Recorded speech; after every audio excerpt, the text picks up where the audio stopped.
වාසනාවන්ත පින්වත් පිරිස.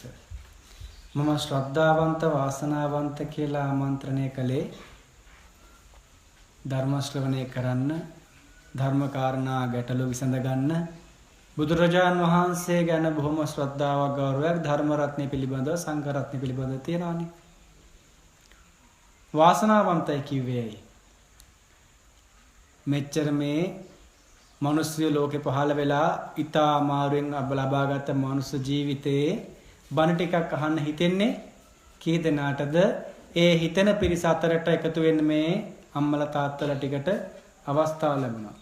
අම්මලා තාත්තලා කියලා කිව්වේ චුට්ටක් ඇහැ කරකොල ගොඩක් තරුණ පිරිස නැති නිසා. කමක් නැහැ කවුරුණත් බණ අහනවා නම් නේද? ඉතින් ඒක නිසා අපට බය නැතුව ආමන්ත්‍රණය කරන්න පුළුවන් වාසනාවන්ත ශ්‍රද්ධාවන්ත කියලා. බුදුරජාණන් වහන්සේ කෙනෙක් ලෝක පහළ වෙන්නේ තා කලාතුරකින්. මේ ලෝකේ යම් කිසේ වස්තුවක් තියෙනවා නම් මේ ලෝකයේ නාගසුපර්ණ ලෝකවල දිව්‍ය ලෝකේ හැරි සග්ගේසුවා යං රතනං පනීතං ප්‍රනීත වස්තුනා රතනයක් මණිකක් තියෙනවා නම් නනෝ සමං අත්ති තථාගතේන තථාගතයන් වහන්සේ තරම් වටිනා මණිකක් රත්නයක් තවත් ලෝකේ පහළ වෙන්නේ නැහැ. එහෙනම් තවත් සම්මා සම්බුදුරජාණන් වහන්සේ කෙනෙක් පමණයි. ඉදම්පි බුද්ධේ රතනම් පනීතං. ඒ බුද්ධ රත්නය ප්‍රණීතයි. සැපයමයි දෙන්නේ. සැනසීමමයි ලබා දෙන්නේ. ඒ බුදුරජාණන් වහන්සේගේ ගුණය අපට සැනසීමක්මයි ලබා දෙන්නේ. රශ්මි ධාරාව බිඳක් දැකලා මරණයටපත් වුණත් මට්ට කුණ්ඩලී දිව්‍ය ලෝකෙ ඉපදුනා නම් අපිට බුදුරජාණන් වහන්සේට වැඳලා අනේ මරණ මොහොතේදී මට භාග්‍යතුන් වහන්සේව මතක් වුණා නම් අරහං බුදු ගුණේ මතක් වුණා නම් සුගතයට යන්නේ හොඳටම ඇති. ඒ තරම් වටිනවා මේ බුදු ගුණය. ලෝකේ තියෙන කොයි රූපේ දැකලා සතුටක් ඇති වෙනත් අපට ඇති වෙන්නේ රාගසිත. නමුත් බුදුරජාණන් වහන්සේගේ රූපය, ස්වාමින් වහන්සේ කෙනෙකුගේ රූපය දැක්කොත් අපට ඇති වෙන්නේ ආදරය, ගෞරවය, ශ්‍රද්ධාව. ඒක අපට අපාය යන්න හේතුවක් නෙමෙයි, දිව්‍ය ලෝක යන තමයි හේතුවක් වෙන්නේ. සමනානංච දස්සනං ඒතං මංගල මුත්තමං. වෙන මංගල කාරණා තියෙනවද ඉතින් ලෝකේ කාවරි දැක්කයි කියලා? ලස්සන රූපයක් දැක්කොත් ඇති වෙන්නේ ලෝභයද නැත්නම් ශ්‍රද්ධාවද? ලෝභය. හැබැයි බුදුරජාණන් වහන්සේගේ ලස්සන, ස්වාමින් වහන්සේ කෙනෙක්ගේ ලස්සන කියලා කියන්නේ මේ ලස්සන මේ චීවරයේ තියෙන ලස්සන. මේ අල්පේච්ඡ භාවයේ තියෙන ලස්සන. සංඝ කියන බික්ඛු කියන ගුණයේ තියෙන ලස්සන දැක්කම ශ්‍රද්ධාවක්මයි ඇති වෙන්නේ. එහෙම නේද? යේ පුද්ගලා අට සතම්පසත්තා චත්තාරි ඒතානි යුගානි හොಂತಿ. සතරක් යුගල අෂ්ටාර්ය පුද්ගල මහා සංඝරත්නය කවුද? සෝවාන් මාර්ගයට පැමිණි ඵලලාභී, සකෘදාගාමී මාර්ගයට පැමිණි ඵලලාභී, අනාගාමී මාර්ගයට පැමිණි ඵලලාභී, අරහත් මාර්ගයට පැමිණි අරහත් ඵලලාභී. මේ අෂ්ටාර්ය පුද්ගල මහා සංඝරත්නය දෙදෙනා බැගින් ගත්තම හතරක් යුගල. ये පුද්ගලා අට සත්තම්පසත්තා චත්තාරේතන යුගානි හොಂತಿ. තේ දක්ඛිනෙය්‍ය. ඒ දක්ඛිනෙය්‍ය වෙච්ච මහා සංඝරත්නය. දක්ඛිනෙය්‍ය කියන්නේ මොකද්ද? දෙයක් පූජා කරලා ස්වර්ග මොක්ෂ සැපේ ප්‍රාර්ථනා කරන්න ප්‍රතිග්‍රහක සම්පatti විදිහට ඒ ස්වාමීන් වහන්සේලා සුදුසු. ඒකයි දක්ඛිනෙය්‍ය කියන්නේ. තේ දක්ඛිනෙය්‍ය සුගතස්ස ශාවකා. කාගේ ශ්‍රාවකයෝද? බුදුරජාණන් වහන්සේගේ ශ්‍රාවකයෝ. ඒතේසු දින්නානි මහඵලානි. උන්වහන්සේලාට යමක් දුන්නොත් මහත්ඵලයි මහානිසංසයි. ඉදම්පි සංඝේ රතනම් ප්‍රණීතං. වෙන කාටවත් දුන්නට එහෙම නැහැ.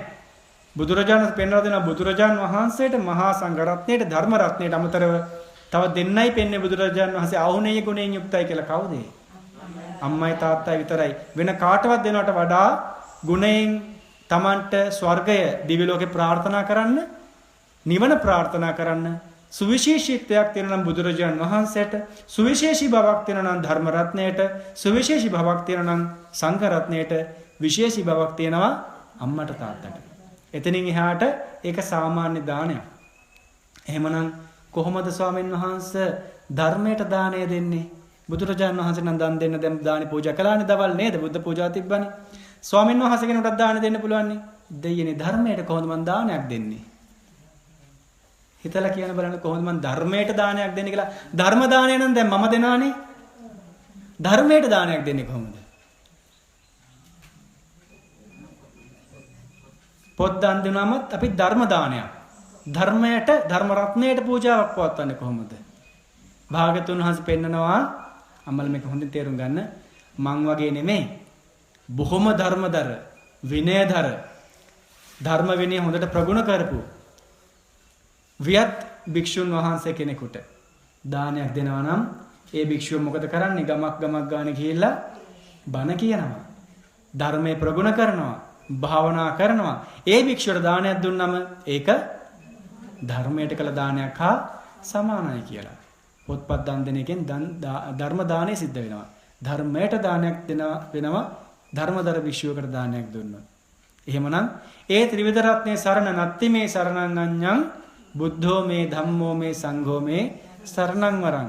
ඒක තමයි මට එකම තියෙන සරණ.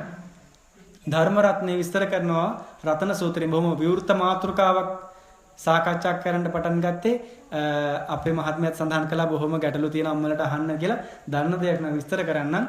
එක මාතෘකාවකට කොටු නොවි බුද්ධ රත්නේ, ධර්ම රත්නේ, සංඝ රත්නේ තුනම ගැන ත්‍රිවිධ රත්නයම පිළිබඳව ගුණ කියන රතන සූත්‍රයෙන් ගාථාවක් සජ්ජනා කළේ මාතෘකා කරගත්තේ. අපිට එතකොට ඕනම මාතෘකාවට ඒ හරහා යන්නට අවස්ථාව තියෙන නිසා.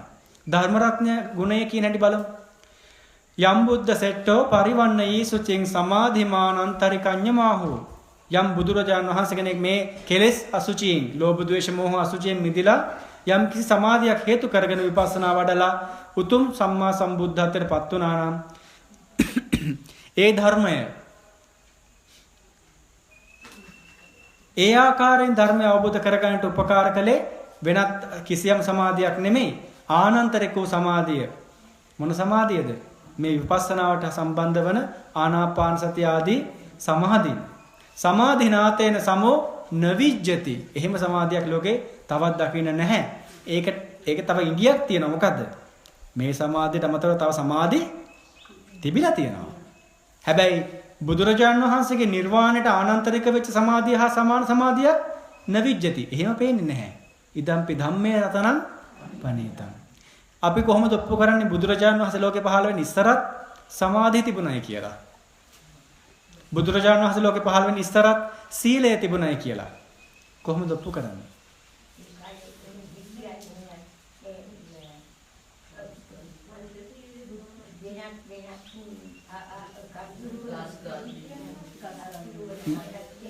ඔව්.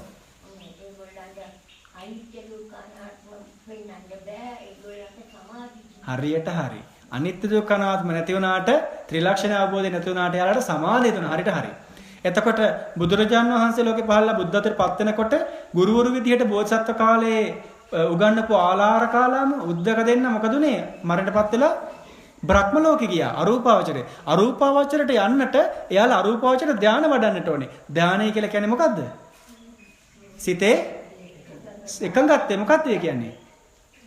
සමාධිය. ඒ සමාධිය බුදුරජාන් වහන්සේ කෙනෙක් නිර්වාණ අවබෝධ කරන සමාධිය හා සමාන නැහැ. ඒක ලෞකික වශයෙන් වඩපු සමාධියක්. එහෙමනම් බුදුරජාන් වහන්සේ රතන සූත්‍රය පෙන්නනවා සමාධිනාතේන සමෝ නවිච්චති. එහෙම සමාධියක් දකින්නේ මේ මම අවබෝධ කළ සමාධිය මේ ආනාපාන සතිය හරහා ගිය විපස්සනාවට පාදක වෙච්ච සමාධිය හා සමාධියක් ලෝකේ පහළ වෙන්නේ නැහැ. තවත් සමාධි තියෙනවා.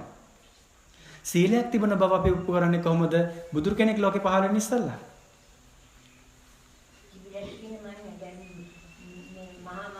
හරියට හරි.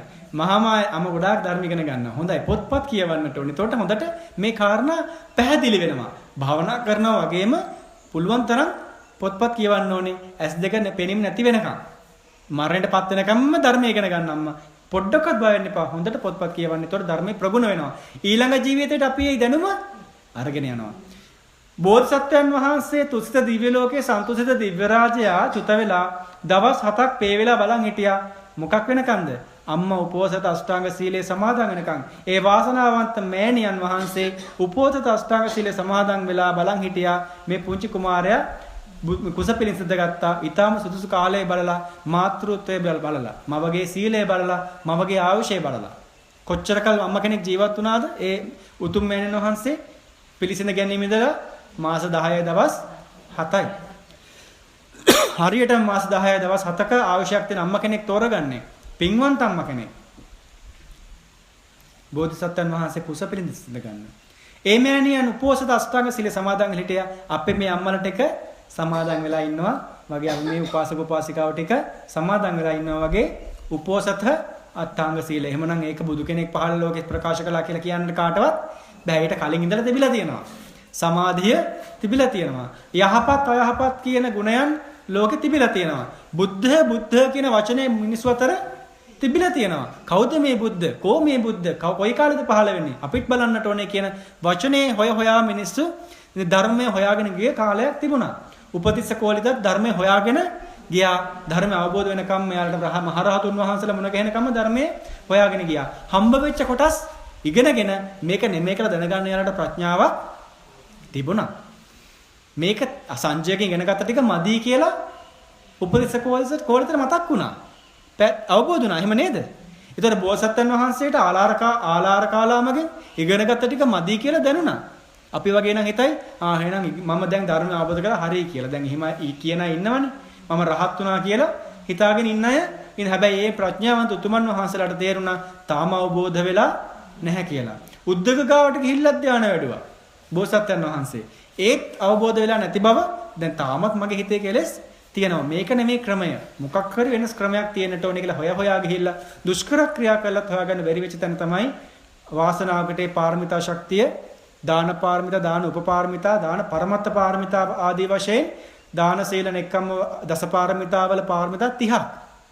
දස පාරමිතාවල පාරමිතා 10 පාරමිතා වශයෙන් උපපාරමිතා ශරීර කොටස් දන් දීලා පරමත්ත පාරමිතා වශයෙන් ජීවිත දන් දීලා පුරපු පාරමිතා ශක්තිය නිසා උන්වහන්සේට ඒ ආනාපානසති විපස්සනා භාවනාව අවබෝධ වෙනවා. ඒ අවබෝධ වෙලා අපටත් කිව්වා සමාධිය හොඳයි, සීලය හොඳයි. සීලයත් වඩලා සමාධියත් වඩලා විපස්සනා භාවනාවෙන් ප්‍රඥාවත් වඩන්න කියලා. සීල සමාධි ප්‍රඥා. ඒ කියලා දෙන්න අපට බුදු කෙනෙක් ලෝකේ පහළ වෙන්න ඕනේ. සම්මා සම්බුදුරජාණන් වහන්සේ කෙනෙක් ලෝකේ පහළ නොවි ඔය ටික කියලා දෙන්න කවුරුවත් අපට නැහැ. අනිත්‍ය දුක්ඛ අනාත්ම ගැන අම්මා කිව්වනේ. අනිත්‍ය දුක්ඛ අනාත්ම බුදු කෙනෙක් ලෝකේ නැති කාලයක නැද්ද?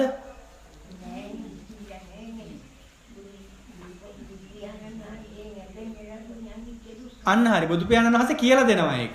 බුදුරජාණන් වහන්සේ පෙන්වලා දෙනවා. පෙන්වලා නොදුන්නත් අනිත්‍ය දුක්ඛ අනාත්ම නැද්ද? තියෙනවා. ජාතියේ දුකයි, ජරාව දුකයි, ව්‍යාධිය දුකයි. දුක නැද්ද? ඉපදෙනකොට සැපයි කියලා පේනකොට දුකයි. මේ සියලු දුක්ඛ දෝමනස්යන් තිබුණා. අනිත්‍ය ස්වභාවය තිබුණා. නමුත් අපිට අවබෝධ වෙලා තිබුණේ නැහැ. අපි දැන් දන්නවා මේක අවබෝධ කරගත යුතුයි කියලා. පරිඤ්ඤාතබ්බන්ති මේ භික්ඛවේ පුබ්බේ අනනුස්සතේසු ධම්මේසු බුදුරජාණන් පෙන්නලා දෙනවා. මේ දුක්ඛ නිරෝධ ගාමිනී පටිපදා ආර්ය සත්‍ය ආදී චතුරාර්ය සත්‍ය අවබෝධ කරගන්නට ඕනේ. පිරිසිදු දැනගන්නට ඕනේ. අනනුස්සතේසු ධම්මේසු තිබුණා මේක. නමුත් මිට කලින් අහලා තිබුණ දෙයක් නෙමෙයිනේ. මේ පස්වක මහණුන්ට කියනවා මම මේ කියන චුට්ටක් අහන්නකෝ. ඔබ වහන්සේට අවබෝධ කරලා නැහැ. බුද්ධත්වයට පත් වෙලා නැහැ. අපි නම් මේක පිළිගන්නේ නැහැ. මම මීට කලින් කියලා තියෙනවා මම බුදු වුණා කියලා. එහෙම මං කියලා නැහනේ. එහෙමනම් මම මේ කියන වචනේ පොඩ්ඩක් අහන්න. මම මේ කලින් කියලා නැති දෙයක්. අනනුස්සතේසු ධම්මේසු චක්කුම් උදපාදි මට ඇස පහළ වුණා. ඥානං උදපාදි, පඤ්ඤා උදපාදි, විද්‍යා උදපාදි, ආලෝක උදපාදි. මට මේ සියල්ල පහළ වෙච්ච නිසායි මම මේ කියන්නේ. පොඩ්ඩක් අහන්නකෝ කියලා ධම්සක් බවදුන් සූත්‍ර දේශනාව සිද්ධ කළේ අනිත්‍ය දුක්ඛ අනාත්ම අවබෝධය ඇති කරවන්න. ඉදන් දුක්ඛං අරිය සත්‍යං මේ භික්ඛවේ පුබ්බේ අනනුස්සතේසු ධම්මේසු ජාතිපි දුක්ඛා, ජරාපි දුක්ඛා, ව්‍යාධිපි දුක්ඛෝ, මරණම්පි දුක්ඛං. පාලි වචන දන්නවනේ? දන්නව නේද? ජාතිය කියන්නේ ඉපදීම. අම්මලා මේ හුඟ දෙනෙක් දරුවෝ වදපු අම්මලානේ. ඉපදෙනකොට දරුවට තියෙන දුක නෙමෙයි අම්මට තියෙන දුක දන්නවනේ නේද? දන්නවා. කොච්චර අමාරුවක්ද? ඒතකොට දරුවට කොච්චර අපහසුවක්ද? ඒතර ඒ දුකක්ම තමයි. ඥාතියින්ට සතුටුයි. අම්මට සතුට ඉපදුනට පස්සේ. නමුත් ඉපදෙන එක දුකයි. ඉපදුනාට පස්සෙත් දුකයි. මරණයටපත් වීමත් දුකයි. සමහරට මෙතනත් ඇති සමහර මේ ලෝකේ ඕන තරම් ඇති අම්මලා තාත්තලා දරුවෝ මිය යනවා දැකපු. ඒතකොට ඒක කොච්චර දුකක්ද? අම්මා කෙනෙක් තාත්තා කෙනෙක් මිය යන්න පුළුවන් දරුවට කලින්. නමත් අම්මා තාත්තා කෙනෙක්ට කලින් දරුවෙක් මිය ගියොත් ඒ දුක දරන්න අමාරුයි. දුකක්ම තමයි. මරණයත් දුකක්, ව්‍යාධියත් දුකක්. මේ සියලු දුකයි. එහෙමනම් මොකද්ද කරන්න ඕනේ? එහෙම තව තියෙන දුක. අපි එහි සංපයෝග දුක්ඛෝ, පිය එහි විප්පයෝග දුක්ඛෝ. එතනත් සම්බන්ධකම තියෙනවා. සංකිට්ඨේන පංච උපාදානස්කන්ධ දුක්ඛ. නේද? යම්පිච්ච නලපති තම්පි දුක්ඛං. මොකක් හරි බලාපොරොත්තු දෙයක් දැන් ස්වාමීන් වහන්සේ නමයි කියලා කිව්වා. ප්‍රශ්න ටිකක් ඇහුවත් කමක් නැහැ කියලා කියන්නේ නැතිනේ. ප්‍රශ්න අහලා ඕන දෙයක් ගැටලුවක් තියෙනවා විසඳ ගන්න. පස්සේ කිව්වොත් එහෙම පැයකින් දෙකකින් අනේ ස්වාමීන් වහන්සේ වඩින්නේ නැහැ කියලා. යම්පි ඉච්ඡං න ලබති තම්පි දුක්ඛං. බලාපොරොත්තු වෙච්ච දේ නොලැබීමම දුකයි. සංකිට්ඨේන පංච උපාදානස්කන්ධා දුක්ඛ. සාරාංශ වශයෙන් කිව්වොත් මේ රූප වේදනා සංඥා සංස්කාර විඥාන පංචස්කන්ධයම තාම අපේ හැමෝගෙම පංච උපාදානස්කන්ධය නිසා පංචස්කන්ධය තාම සසරෙන් ගැලවිලා නැති නිසා උපාදාන කරගෙන ඉන්න නිසා සියල්ල දුකයි. පැහැදිලි නේද? එතකොට එහෙම පැහැදිලි කර බුදුරජාණන් වහන්සේ පෙන්ලා දෙනවා මේ බුද්ධ ගුණය අනුව මේ ධර්ම ගුණය අනුව මේ සංඝ ගුණයෙන් අපට මේ ගමන ඉවර කරගන්න ක්‍රමය. එහෙමනම් මේ දුකට හේතුව තෘෂ්ණාව. කාම තණ්හා, භව තණ්හා, විභව තණ්හා. කාමයේ පිළිබඳ කාම ආසාවන්, භවයේ පිළිබඳ තෘෂ්ණාව. විභව කියලා කියන්නේ භවයක් නැහැ කියලා හිතාගෙන කරන වැරදි. සමහර කියනවනේ කොච්චර හරි මේ ජීවිතේ තරයි ආයෙ මොකක්වත් උපතක් නැහැ. ඉන්න ටිකේ හොඳට ඉඳිල්ලා කියලා. ආයි කාලා බීලා හොරකමක් නම් එහෙම කරලා කාමයේ වර්ධවයෙන් එහෙම කරලා ජොලියෙම ඉන්න කියලා තමයි කියන්නේ. එහෙමනේ කියන්නේ නේද? ආයි උපතක් ගැන හිතන්නේ නැහැ. මට මේ ළඟදී මහත්තයෙක් කියනවා මේ එයා එක්ස්තරා දෘෂ්ටියක දේශපාලනමය දෘෂ්ටියක ඉන්න කෙනෙක්. එයාගේ ඒ ජනනායකයා දැන් වලේ ඉන්නවලු. මහ පොළවේ ඉන්නවලු. නැවත උප්පත්තියක් පිළිගන්නේ නැහැ. ඉතින් බලන්නකො එතන උච්ඡේදවාදය. එතනින් හැදුපතක් නැහැ. විභව තණ්හාව තියෙන්නේ. මේ ඉන්න ටිකේ හොඳට ඉඳලා කාලා බිල හිටියම ඇති. අපිට නම් සසර ගැන බයද නැද්ද? බයයි, අපිට බයයි. අපි පාවක් කරන්න පළවෙනිටම අපි වැරද්දක් කරන්න බයයි. මේ ජීවිතේ අපට හිරේ විලංගු වැටෙන්න වෙයි. මිනිස්සු දොස් කියයි කියලා. දෙවනුවට අපි වැරද්දක් කරන්න බයයි. අපට අපාය යන්න වෙයි කියලා. තුන්වෙනිවටත් අපි වරදක් කරන්න බයයි. අපිට නිවන නැති වෙයි කියලා. ඒ ආකාරයෙන් ඔත්තප්පය කියන එක අපට උපරමයෙන් තියෙනවා. පවට බයයි. පවට අපි ලැජ්ජයි. මේ ජීවිතේ ලැජ්ජ වෙන්න වෙයි කියලා අපි බයයි. පරලෝකෙට ගිහිල්ලා ප්‍රේතයෝ අසුරයෝ වෙලා ඉඳගෙන ලැජ්ජ වෙන්න වෙයි කියලා අපි බයයි. නිවනට යන්න බැරි වෙයි කියලා අපි බයයි. ඒ හේතුව නිසා අපේ මේ ලැජ්ජාව කියන නැති වෙන අපිට හිරිය කියන එක තියෙනවා. හිරිය ඔත්තප්ප කියන චෛතසික දෙක කුසල චෛතසික. අහිරික අනුත්තප්ප කියලා කියන්නේ ලැජ්ජ බය නැතිකම අකුසල චෛතසික. චෛතසික කියලා එකට බය වෙන්න එපා. ඒ චෛතසික කියලා කියන්නේ සිතේ පහළ වෙන සිතුවිලි. අභිධර්මයට අනුව සිත පහළ වෙනකොට සිතත් එක්ක සංප්‍රයුක්ත වෙන මනෝ පුබ්බංගම ධම්මා ධර්මතා කියන්නේ චෛතසික. මනෝ කියන්නේ මනස, සිත. සිතත් එක්ක චෛතසික පෙරට වෙනවා. සිත හොඳ නම් චෛතසික හොඳයි. සිත නරක නම් චෛතසික නරකයි. බලමු සිත ටික. දැන් අපි කුසල් සිතක් ගන්නවා, දානයක් දෙන සිතක්, අලෝභ සිතක්. ඒ සිත තුළ පහළ වෙනවා සද්දා, සති, හිරියොත්ප්ප, අලෝභ, අදෝස, తත්‍ර මජ්ජතතා ආදී වශයෙන් කුසල් චෛතසික. එතකොට අපි බලමු නරක වැඩක හොරකමක් කරනවා, ලෝභ සිතක්. එතකොට ඒ ලෝභ සිතත් එක්ක සංප්‍රයුක්ත වෙනවා චෛතසික වශයෙන් මෝහ, අහිරික, අනුත්තප්ප, උද්ධච්ච, ලෝභ, දිට්ඨි, ලෝභ, මාන ආදී චෛතසික. බලන්න නරක සිතත් එක්ක නරක චෛතසික. ඒ විදිහට මේ අපේ හිත ගැන බුදුරජාණන් කිව්ව හැටි. එහෙම කරගෙන යන කෙනෙක් අකුසලයක් කරනවා නම් ධර්මාවබෝධය තියෙන කෙනෙක් නම් අකුසල් කළත් එයා දන්නවා එයාට බයක් ඇති වෙනවා. බය ඇති වෙනකොට මොකද වෙන්නේ? හොරකමක් කරන්න යන වෙලාවේදී එයාට බයක් ඇති වෙනවා මේක වැරදි වැඩක් කියලා. එතකොටම කුසල්ද අකුසල්ද? කුසල්. අවබෝධයක් නේ. එයාගේ හිත තල්ලු කරන්නේ හොරකම කරන්න. නමුත් මැදදී ධර්මයේ දන්න නිසා බෞද්ධයෙක් වෙන්නට ඇති අවබෝධයක් තියෙන කෙනෙක් නිසා මට මේකෙන් නරකක් වෙන්නයි යන්නේ. මම වැරදක් කරන්නේ. ශික්ෂාපද කැඩෙන්නේ. කියන එක දැනෙනකොටම ලෝභසිත නැති වෙලා යනවා. අවබෝධයක් එනවා. ආයි ලෝභසිතක් ඇති වෙනවා. ආයි අවබෝධය. බලන්න අපේ හිත හරි වේගෙන් ක්‍රියාත්මක වෙනවා. ඒ ක්‍රියාත්මක වෙනකොට අපිට කුසල අකුසල් වෙනස් වෙවි වැඩ කරනවා. සිල් අරගන්න මෙහෙම හිතන්නකෝ. ලස්සන කතාවක් තියෙනවා. යාළුවෝ දෙන්නෙක් ඉන්නවා. හරි හොඳ මිත්‍රයෝ දෙන්නෙක්. මේ දෙන්නගෙන් එක්කෙනෙක් කියනවා අපි 15ක පොයට පුර 15කට සිල් ගන්න යමු. දැන් දෙන්නම එක වගේ අදහස් තියෙන දෙන්නේ. අනිත් යාළුවා කියනවා නෑ නෑ මට නම් යන්න හිතෙන්නේ නෑ. මම මාළු අල්ලන්න යනවා. සිල් ගන්න කියන ආමුයි කියපු එක්කෙනා නෑ නෑ මම නම් ඉන්නේ නෑ. හැබැයි ආසයියත් මේ වැඩේට යන්න. නෑ මම මාළු අල්ලන්න යන්නේ මම සිල් ගන්න යනවා. ගිහිල්ලා ඔන්න සිල් අරගෙන වාඩි වෙලා මගේ යාළුවා දැන් කොරළි අල්ලලා ඇති. මගේ යාළුවා දැන් මොකද ලූල්ලෝ අල්ලලා ඇති. අයියෝ කීයක් අල්ලලාද දන්නේ නෑ කීයක හිතා මෙයා දැන් මාළු අල්ලනවා සිල් අරගෙන. මාළු අල්ලන්නේ මිනිස්සයා අනේ අපොයි මම මේ මාළු අල්ලනවා. මගේ යාළුවා දැන් 8 සිල් අරන් ඇති.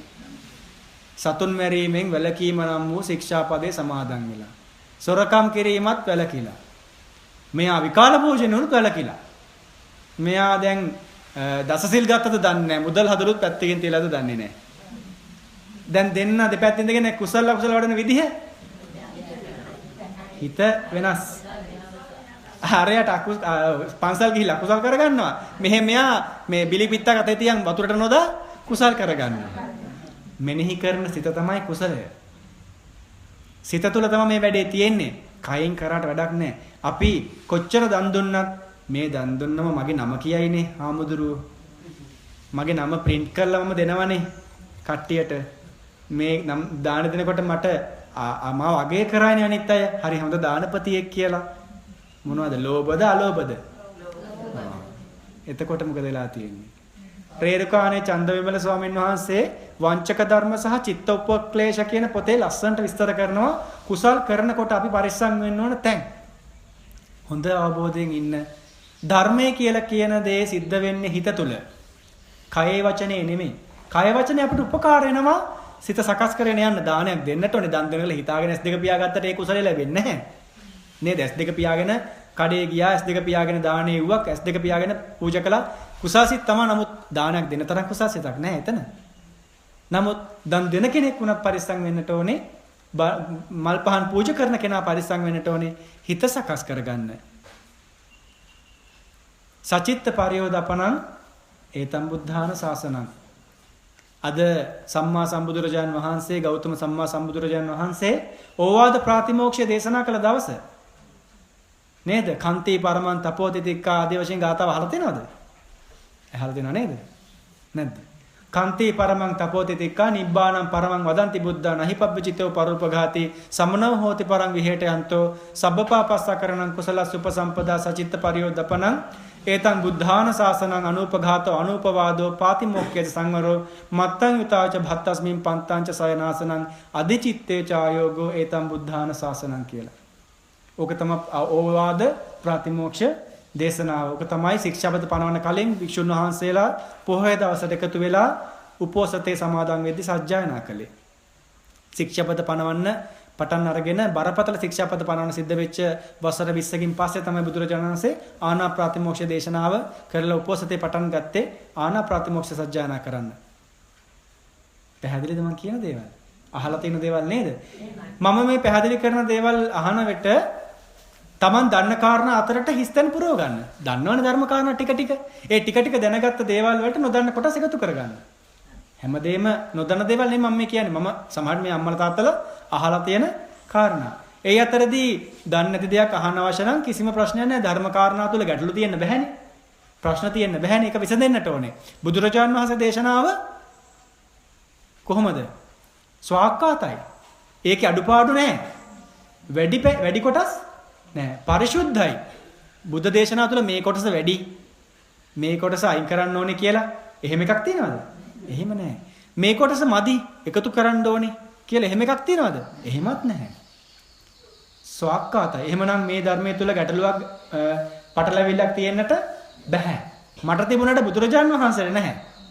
මට අඩුපාඩු මගේ තියෙන්න පුළුවන්. සමහර අම්මලා අහන ප්‍රශ්නෙට මට උත්තර දෙන්න බැරි වෙන්න පුළුවන්. නමුත් ධර්මයේ තුල උත්තර නැත්තේ නැහැ. නොදන්න දෙයක් තියෙනවා නම් අහන්න. අපි කතා කරමු, සාකච්ඡා කරගෙන යමු. ඉතින් මේ බුදුරජාණන් වහන්සේගේ ගුණය, ඒ ධර්මයේ ගුණය, ඒ සංඝ ගුණය බුදුරජාණන් වහන්සේ සත්‍යක්‍රියා කරනවා. විශාලා මහනුවර තුන්බිය ඇති වෙච්ච වෙලාවේ ඒ ద్వාරය ළඟ නගර ద్వාරයේ ඉඳගෙන ඒ ඉන්ද්‍රකීලය කියන නගරයේ ඉදිරියේ පිහිටලා තියෙන කණුව ළඟ ඉඳගෙන මහා සංඝරත්නයේ ගුණයක් කියනවා. ඉන්ද්‍රකීලය කියන එක පින්වත්නි මහා විශාල කණුවක්. ඒ කණුව කොච්චර අපට පේනවද? එච්චර ප්‍රමාණයක් ඒක පොළොවේට ගිල්ලලා තියෙන්නේ. ඒක රියන් 25ක් උස නම් 25ක් පොළොවේට ගිල්ලලා තියෙන්නේ. ඒ තරම් ශක්තිමත්. හතර පැත්තෙන් එන හුලඟට ඉන්ද්‍රකීලය හෙලවෙනවද? නෑ. යතින්ද කීලෝ පටවින්සිතෝසියා චතුබ්බි වාතේබි අසම්පකම්පිනෝ. ඒ ඉන්ද්‍රකීලය හතර පැත්තෙන් එන සුළඟට සැලවෙන්නේ නැහැ වගේ තතුපමං සත්පුරුෂං වදාමි යෝ අරිය සත්‍යානි අවෙච්ච පස්සති. ඒ සත්පුරුෂයන් වහන්සේ සෝවාන් උතුමන් වහන්සේ හෙලවෙන්නේ නැහැ. නොසැලෙන ශ්‍රද්ධාවක් අධිගම ශ්‍රද්ධාවක් තියෙන උතුමන් වහන්සේ කෙනෙක් තමයි සෝවාන් උතුමන් වහන්සේ. සංඝරත්නය බුදුරජාණන් වහන්සේට තියෙන ශ්‍රද්ධාව කාටවත් නැහැ. ඒ අධිකම ශ්‍රද්ධාව. සෝවාන් උතුමන් වහන්සේ කෙනෙක් අපේ වගේ සෙලවෙන ශ්‍රද්ධාවක් නෙමෙයි තියෙන්නේ. මේ බණ අහනකොට ශ්‍රද්ධාව ගොඩනගෙනවා නේද? බුදුරජාණන් වහන්සේට තව තව වඳින්න හිතනවා නේද? නමුත් ගෙදර ගියාම චුට්ටක් ශ්‍රද්ධාව අඩු වෙනවා නේද? ඒක එහෙම තමයි. අපේ ශ්‍රද්ධාව ඒ ආකාරයෙන් අඩු වැඩි වෙනවා. සද්ධාහන ලක්කන සද්දා, සම්පසාදන ලක්කන සද්දා ආදී වශයෙන් ශ්‍රද්ධාව වර්ග කරනවා. ඒ අඩු වැඩි වෙන ශ්‍රද්ධාවන් තමයි අපිට තියෙන්නේ. සමහරලාට බුදු ගුණ දේශනාවක් ඇහුවොත් එහෙම සුනාමිය වගේ. ශ්‍රද්ධාව ඉහළ නගිනවා. ඒ වගේම අඩු වෙනවා. අධිගමලාභී උතුමන් වහන්සේ කෙනෙකුට සෝවාන්, සකදාගාමි, අනාගාමි, අරහත්. ඒ ශ්‍රද්ධාව හෙල්ලෙන්නේ නැහැ. අද ධර්ම සාකච්ඡාවකදී මම සාකච්ඡා කළා අපේ බෞද්ධ අම්මා කෙනෙක් තාත්තා කෙනෙක් මෙතනින් නම තාත්තා මම කියන්නේ නැහැ. කෙනෙක් එකගෙන ගිහිල්ලා අන්‍ය ආගමික මහත්මයෙක් ඒ ධර්මය ගැන වර්ණනා කරලා දෙවියන් වහන්සේ ගැන කියලා දවස් දෙකක් සතියක් මාසයක් විස්තර කළොත් එහෙම නිකන් ඒ පැත්ත හරි වගේ දැනෙන්නේ නැද්ද? දැනෙයි. ඔය යන්නේ නේද? බලනවා. ඒක තමයි ඇති. ඒක නිසා අපට නිතර සත්පුරුෂ සේවනය අවශ්‍යයි. ආනන්ද ස්වාමීන් වහන්සේ විස්තරයක් කරපෙලාවේ සත්පුරුෂ සේවනයේ 50%ක් මේ ශාසනයේ පැවැත්මට මේ මිනිස්යාගේ නිවනට උපකාර කරනවා. ආනන්ද 50%ක් නෙමෙයි 100%ක්ම සත්පුරුෂ සේවනය තමයි හේතු කාරණේනේ. අපි මේ තැන ඉන්නේ ඇයි? අපේ අම්මලා තාත්තලා මෙහෙම ගමනක් එකගෙන ආපු නිසා, අපේ ගුරුවරු අපිට යහපත් දේ කියලා දීපු නිසා, අපිට මේ පැවිදි වුණායින් දවසේ ඉඳලා අපේ යහපත් ඒ පැවිදි ගුරුවරු අපට යහමාර්ගයේ ශික්ෂාපද ටික ධර්ම කාරණා විග්‍රහ කර විස්තර කර කියලා දෙන නිසා වාසනාවකට අපි යහමාර්ගයක යනවා. මේ ස්වාමින් වහන්සේලා මේ පන්සලේ ඉඳගෙන ඔයාලට මේ ධර්ම ශ්‍රවණය කරන අවස්ථාව ලබා දෙන්නේ කොච්චර දුරින්ද මේ ස්වාමින් වහන්සේලා වඩම්මන්නේ. එහෙම වඩම්මවලා මම කියන බණ ටික විතරක් නෙමෙයි මේ ස්වාමින් වහන්සේලා කියන බණත් අහන්නකෝ කියලා හැම පැත්තෙම ස්වාමින් වහන්සේලා වඩම්මවලා ඔය ඇත්තන්ට අවස්ථාව ලබා දෙන්නේ හැම පැත්තෙම මේ ධර්මය පෝෂණය කරගන්න. එහෙම සත්පුරුෂය හම්බුනේ නැත්නම් බණ ටික අහන්න හම්බ වෙන්නේ නැහැ. අපිත් කැලෑවටලා භාවනා කරයි, ඔයාලත් ගෙවල් වලටලා ළමයි හදයි. හම්බ වෙන්නේ නැහැ මේ අවස්ථාව. එහෙමනම් මේ විහාරස්ථාන මේ විදිහට පවත්වාගෙන යන එක ලේසි පහසු කටයුත්තක් කියලා හිතන්න එපා. මෙහෙම කටයුතු කරගෙන යන්න අපහසුයි. ඒක නිසා උන්වහන්සේලාගේ ධර්ම විනය ඉගෙන ගන්න කටයුතු කරගෙන බණ භාවනාත් කරගෙන ඔයාලටත් මේ වගේ කටයුතු කරගන්න අවස්ථාව ලබා දීපේක සත්පුරුෂ සේවනය. ඒ වගේ අවස්ථා ලැබිච්ච නිසා අපි මාර්ගයට යනවා. නැත්තම් අපි හැමෝම කැමති පින්වත්නි මතක තියාගන්න මිනිස්යාගේ ස්වභාවය තමයි අකුසලයට බරයි ටික. අකුසලයේ පැත්තට බර වෙන ගතිය වැඩි. කී දෙනෙක් ආනාපාන සති භාවනාව කරලා තියෙනවද? කොච්චර වෙලා හුස්ම දිහා බලන් ඉන්න පුළුවන්ද අවංකවම?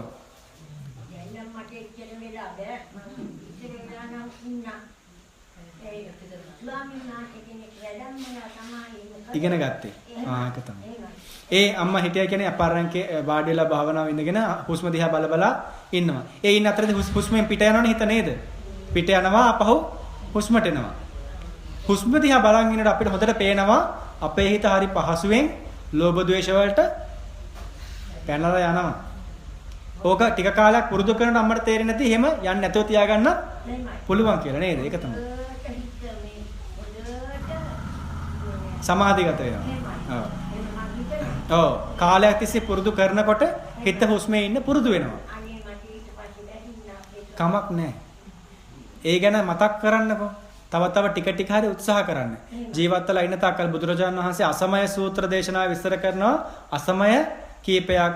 ඒක ප්‍රධාන වීර්ය වඩන්නට සුදුසු කාලය නෙමෙයි කියලා. මෙතන එහෙම මට්ටමේ අය නැහැ. කොන්ද කෙලින් තියාගෙන ඇවිද ගන්න බැරි වාරු නැති නිකන් හරීම පහසුවෙන් දත් හැලිලා කෙස් පැලිලා මේ හුඟාක්ම වයෝ වෘත්ත තත්ත්වයටපත් වෙච්ච කෙනෙකුට ආරද්ධ විරිය වඩන්න බෑ. මුලින් වඩලා තියෙනවා නම් කරගෙන යන්න පුළුවන්. දැන් අම්මා භාවනා කරලා තියෙනවානේ. එහෙම කරගෙන ගිය කෙනෙකුට ටික ටික කරගෙන යන්න පුළුවන්. ආරම්භ කරන සුදුසු කාලය නෙමෙයි කියලා. ඒවා ආදි වශයෙන් දුර්භික්ෂ කාලය, සංඝයා අතර ගැටලු තියෙන කාලය ආදි වශයෙන් සමයන් ගොඩක් විස්තර කරනවා. සමය අසමය කියලා කියන්නේ සමය නොවන කාලය. එතකොට මේ හැම කෙනෙක්ම වාසනාවන්තයි. හිස කෙලින් තියාගෙන බණ අහන්න පුළුවන් කාලේ බණ ටිකක් අහලා හිත සතුටින් ඉන්න පුළුවන් නේද? අර කතාවක් තියෙනවා එක අම්මා කෙනෙක් දරුවෙකුට රුපියල් 5ක් දීලා මේක ඉන්දියාවේ කතාවක්. තෙල් බෝතලයක් ගේන්න කියලා කියනවා. මෙලම දූවගෙන ගිහලා තෙල් බෝතලේ අරගෙන දූවගෙන එනකොට කකුල පැටලෙලා වැටෙනවා. තෙල් බෝතලේ බිමට වැටෙනවා. තෙල් භාගයක් විතර හැලෙනවා. හැලිලා මොකද මේ කරන්නේ? මේ ළමයා අඬා අඬා ගෙදර එනවා. අනේ අම්මේ තෙල් භාගයක්ම හැලුණා. මොකද එයා කරන්නේ? ඉතින් මොනව කරන්නද? ඒ ළමයා අඬා අඬා හිටියා. අනිත් දරුවට රුපියල් 5ක් දීලා මේ ඉන්දියා කතාවක්. රුපියල් 5ක් දීලා නැත්තම් බලන්න රුපියල් 5ට තෙල් දෙන්නේ කොහෙද කියලා. උපමා කතාවක්. කියනවා තෙල් බෝතලයක් අරගෙන මේ ළමයා දූවලා ගිහලා තෙල් බෝතලය අරගෙන දූවගෙන එනකොට වැටෙනවා. වැටිලා තෙල් බෝතලේ බිමට වැටෙනවා. තෙල් භාගයක්ම හැලෙනවා. මේ දරුවා hina වෙවි එනවා. අම්මේ මම පැටලිලා වැටුණා. තෙල් බෝතලෙත් වැටුණා. නමුත් මං තෙල් භාගයක්ම බේරගත්තා. මං තෙල් භාගයක් බේරගත්තා. එහෙමනම් හැලිච්ච තෙල් භාගය ගැන අම්මලා දුක් වෙන්න එපා. ජීවිතෙන් කාලයක් ගත වෙලා අවසానයි. ඉතුරු වෙච්ච තෙල් ටිකෙන් කොහොම හරි පහන පත්තු කරගන්න. පුළුවන් හැම කෙනෙක්ටම පුළුවන්. ආය බැහැයි කියලා කෙනෙක් මෙතන පේන්න නැහැ. ධර්මය කියනකොට හරි වැරදි තේරෙනව නේද? සීල් ටික රකින්න ඕනේ කියලා හොඳට පැහැදිලිව තේරෙනව නේද? එතකොට ඒ ටික තේරෙනවා නම් යන්තම් හරි හේතු වෙලා ඍජුකයක් තියාගෙන ආනාපාන සතිය වඩන්න ශක්තිය ධෛර්යය තාමත් තියෙනවනේ. කය ශක්තිය නැත්නම් හිතේ ශක්තිය තියෙනවනේ. එහෙමනම් ඒ වැඩසටහන කරගෙන යන්න. ඒකේ අය කිසි ගැටලුවක් නැහැ. උපරිම උත්සාහ කරන්න. මොකද මේ ජීවිතෙන් මේක අවසන් වෙන්නේ නැහැ. ඊළඟ ජීවිතයට යන්න නම් ප්‍රගුණ කරලා තියෙන්න ඕනේ. මේක මෛත්‍රී බුද්ධ ශාසනයට කල් දැමීම නෙමෙයි වැඩේ. මේ ජීවිතේදී කරගන්න පුළුවන් තරම් කරගන්න එක. ගෞතම බුදුරජාණන් වහන්සේගේ බණ අහලා එකවරම ධර්ම අවබෝධය කළේ ඒ ජීවිතي පටන් ගත්ත අය නෙමෙයි. අසංකේ කල්පලක්ෂ ගණන් වැඩසටහන කරගෙන ආපු අය. අපිත් ඒ වගේ කරගෙන යමු. කරගෙන ගියොත් ඒක මෝරපු දවසට පින බුදු කෙනෙක් මොන ගැහුණා හෝ නැතා හෝ ධර්මය අවබෝධ වෙනවා. මම කොහොමද කියන්නේ බුදු කෙනෙක් මොන ගැහුණ නැත්තම් ධර්මය අවබෝධ වෙනවා කියලා? එහෙම කියන්න එතන හේතුවක් තියෙන්න බෑ. එහෙම වෙන්නේ කොහොමද ස්වාමීන් වහන්සේ බුදු කෙනෙක් මොන ගැහෙන්නේ නැත්තම්? ධර්මයේ දේශනා කරන්නේ බුදු කෙනෙක්නේ. එහෙම නැත්තම් කොහොමද බුදු කෙනෙක් නැති කාලෙක? හරියට හරි. පසේ බුදුරජාණන් වහන්සේ කෙනෙක් ධර්මය අවබෝධ කරන්නේ අබුද්දස්ස කාලේ. අබුද්ධෝත්පාද කාලේ. අබුද්ධෝත්පාද කාලේ ධර්මය අවබෝධ කරන්නත් උන්වහන්සේ බුද්ධෝත්පාද කාලවල මේ අපි කරනවා වගේ ධර්මයේ ප්‍රගුණ කර ඉගෙනගෙන ඉදිරියට ආපු කෙනෙක්. එහෙමනම් ප්‍රගුණ කරලා ඉදිරියට ආපු කෙනෙකුට බුදු කෙනෙක් නැති කාලේ හරි කොහොම හරි මේ චතුරාර්ය සත්‍ය අවබෝධ කරගන්න බාධාවක් නැහැ. ඒක නිසා බුදුපසේ බුදු මහරහතුන් වහන්සේලා නිවි සැනසෙච්ච කොයිම හෝ බෝධියකින් සැනසෙන්නට ධර්මයේ ඉගෙන ගැනීම, ප්‍රගුණ කිරීම, භාවනා කිරීම, අවබෝධ කිරීම ඊ타ත්ම වැදගත්. මේ ජීවිතේ එක පියවරක් හරි ඉස්සරහට තිබ්බොත් ඊළඟ ජීවිතේ පටන් ගන්නෙ එතන ඉඳලා. ආපස්සට යමක් නැහැනේ. එහෙමනම් ලැබිච්ච මනුස්ස ජීවිතේ උපරිම උත්සාහ කරන්නට ඕනේ පියවරක් ඉස්සරහට තියන්න. ලොකු කලබලයක් නැහැ. කලබල වුණ කෙනාට මේ ගමන යන්නත් බෑ. කලබල නොවන කෙනා තමයි මේක ඉස්සරහට යන්නේ. එයා තමයි අවබෝධයෙන් ඉන්නේ. මේක දුවන ගමනක් නෙමෙයි, මේක නතර වීමක්. නතර වීමක්මයි. අනාගතයේ සැලසුම් කිරීමක් නෙමෙයි බරපතල විදිහට මේ මොහොතේ ඉඳ ගැනීමක් මේ තියෙන්නේ. ආනාපාන සතිය කියන්නේ අනාගතයේ නෙමෙයි, මේ මොහොතේ සිත පිහිටවා ගැනීම. මේ මොහොතේ සිත පිහිටවන කෙනා තමයි අනාගතයේ ගමන යන්න සැලසුම සකස් කරගන්නේ.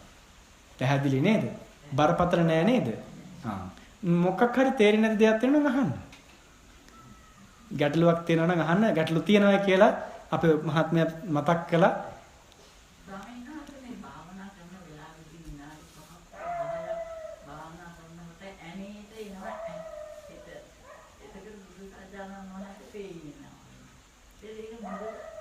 හිත මොකක්ද වෙනවා කියවම?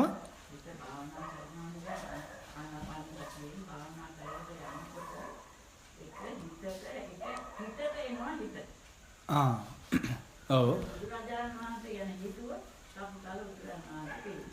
මෙහෙම මතක තියාගන්න. සමත භාවනාවක් කියලා කියන්නේ හිත ඒක අරමුණක තියා ගැනීම. අම්මා ආරම්භ කරන්නේ ආනාපාන සතිය නම් එතනින් තිතකට එතනින් බුදු ගුණයට මාරු වෙනවා කියලා කියන්නේ සමතය කැඩිලා. පැහැදිලි නේද? හොඳට තේරුම් ගන්න.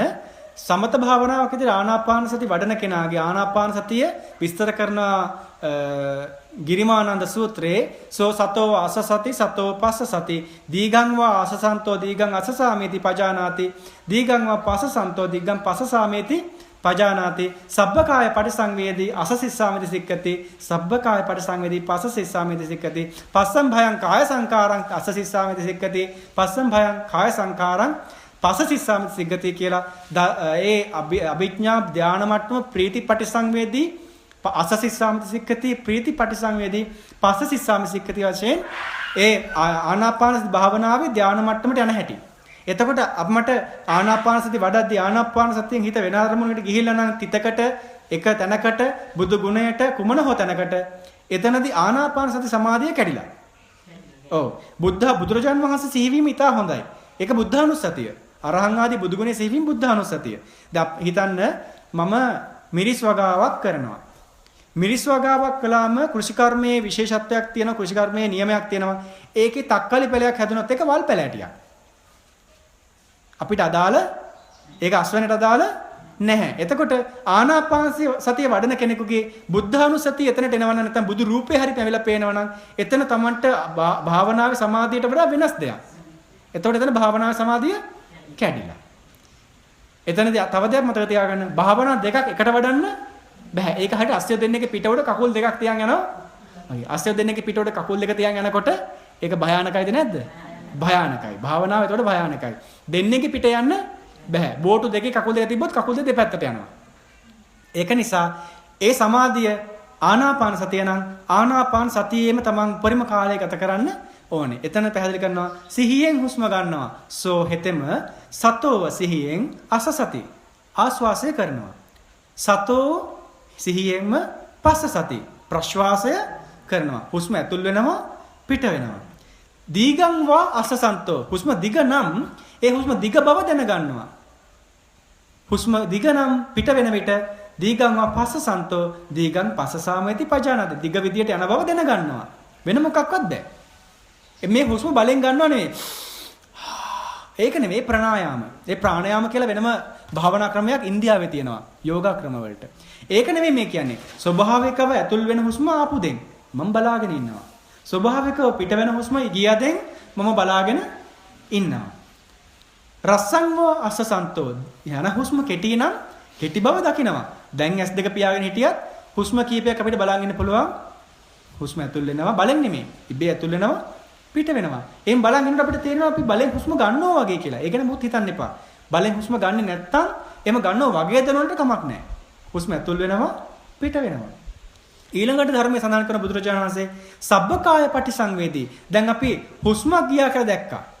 හුස්මක් ආවා කියලා දැක්කා. ඇතුල් වුණා පිට වුණා. දැන් බුදුරජාණන් වහන්සේ මේක කොටස් වශයෙන් දකින්න විස්තර කරනවා.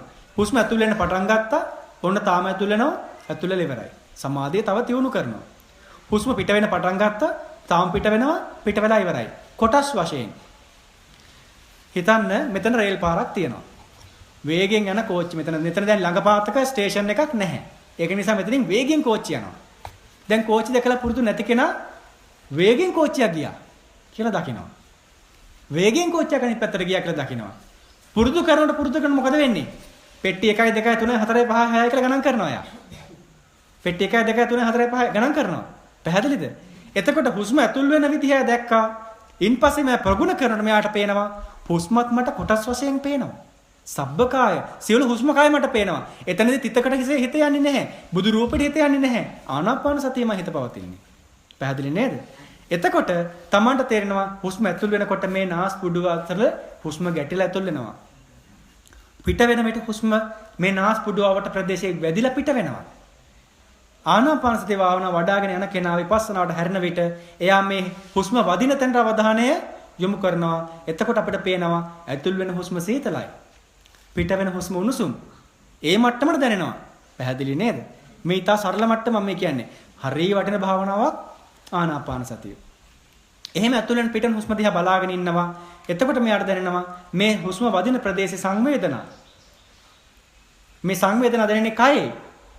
කායනුපස්සනා, වේදනානුපස්සනා. වේදනාව කියලා බුදුරජාන් වහන්සේ හඳුන්වන්නේ ගලක කකුල දෙනවා අපිට දැනෙන කැක්කුම නෙමෙයි. වේදනාව කියන එක දුක්ඛ වේදනාව වෙන්නටත් පුළුවන්.